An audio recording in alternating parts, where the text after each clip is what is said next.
તો અમરેલી જિલ્લામાં ગામડામાં મોડી રાત્રે ભારે પવન ફૂંકાયાના સમાચાર છે તે મળી રહ્યા છે। ધારીના ગ્રામ્ય વિસ્તારમાં મોડી રાત્રે મિની વાવાઝોડા જેવા દ્રશ્યો પણ જોવા મળ્યા હતા। ધારીના દલખાણીયા ગામે ભારે પવન ફૂંકાયો હતો મોડી રાત્રે। ગ્રામ્ય વિસ્તારમાં ભારે પવન ફૂંકાવાથી રહેણાંક મકાનના પતરાઓ છે તે ઉડ્યા હતા। પવન ફૂંકવાથી ગામના વીજ પોલ પણ અનેક ધરાશાય થયાના સમાચાર છે તે મળી રહ્યા છે। મોડી રાત્રે 9 થી 10 વાગ્યા સુધીમાં ભારે પવન ફૂંકાયો હતો।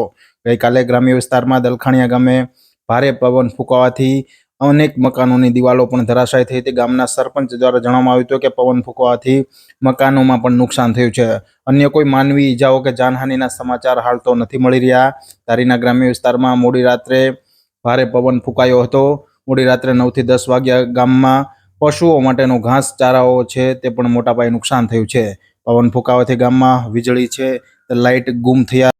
જેમ 2020માં વાવાઝોડું થયું એવી પરિસ્થિતિ નિર્માણ કર્યું અને ગામ લોકો ભયભીત થઈ ગયા કે ક્યાં જવું ક્યાં ન જવું।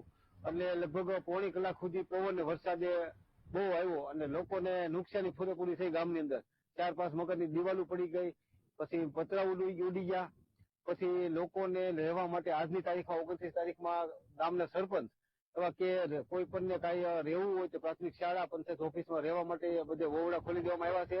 બહુ નુકસાન થયું। અમારે આ રસોડું ઉડી ગયું, ઓલસરી ઉડી ગઈ, ઓલી આ હાથું ઉડી ગયું અને વરસાદ બહુ જ ને પવન બહુ હતો। પવનમાં બહુ જ હેરાન થયા અમે।